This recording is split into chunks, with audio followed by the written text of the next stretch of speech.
প্রচণ্ড তাপদাহ হাসপাতালে রোগীদের অস্বস্তি একটি গুরুত্বপূর্ণ সমস্যা। হাসপাতালে সঠিক চিকিৎসা ও সমর্থন প্রদান করা জরুরি। রোগীদের তাপমাত্রা নিয়ন্ত্রণের জন্য প্রয়োজনীয় উপায় গ্রহণ করা হয়। বেশি তাপমাত্রা আক্রান্তদের জন্য উপযুক্ত চিকিৎসা ও যত্ন প্রয়োজন। সাবধানতা অবলম্বন করে তাপদাহের কারণ, বিশ্বাসীয় ধারণা ও চিকিৎসার ব্যবস্থা করা উচিত। হাসপাতালে রোগীদের ভোগান্তি একটি গভীর ও হতাশামূলক অস্বস্তি। প্রচণ্ড তাপদাহের মধ্যে হাসপাতালগুলোতে বেড়েই চলেছে রোগীর চাপ।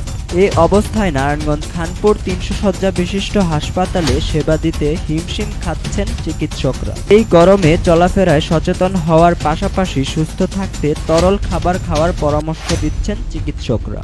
ঠান্ডা, সর্দি ও নিউমোনিয়ায় আক্রান্ত হয়ে নারায়ণগঞ্জ খানপুর শিশু ওয়ার্ডে প্রতিদিন গড়ে ভর্তি হচ্ছেন ১২০ জনের মতো। প্রায় ৪ শতাধিক রোগী ভর্তি রয়েছে বলে কর্তৃপক্ষ জানিয়েছে। অপরদিকে মাত্রাতিরিক্ত গরমের ফলে নারায়ণগঞ্জ খানপুর হাসপাতালে ডায়রিয়ায় আক্রান্ত হয়ে প্রতিদিন ৩০ থেকে ৩৫ জন রোগী চিকিৎসা নিচ্ছেন বলে জানা গেছে। অতিরিক্ত চাপ বাড়ায় পর্যাপ্ত সেবা নিতে ভোগান্তির শিকার হতে হচ্ছে রোগীদের। আর চিকিৎসকরা বলছেন, রোগীর চাপ সামলিয়ে সাধ্যমতো সেবা দিচ্ছেন তারা। অতিরিক্ত গরমের ফলে ঘন ঘন লোডশেডিং এর কারণে মানুষ অসুস্থ হয়ে পড়ছে। হাসপাতালে অতিরিক্ত রোগীর চাপের কারণে সেবা নিতে খানিকটা বিপাকে পড়ছেন রোগী ও তার স্বজনরা।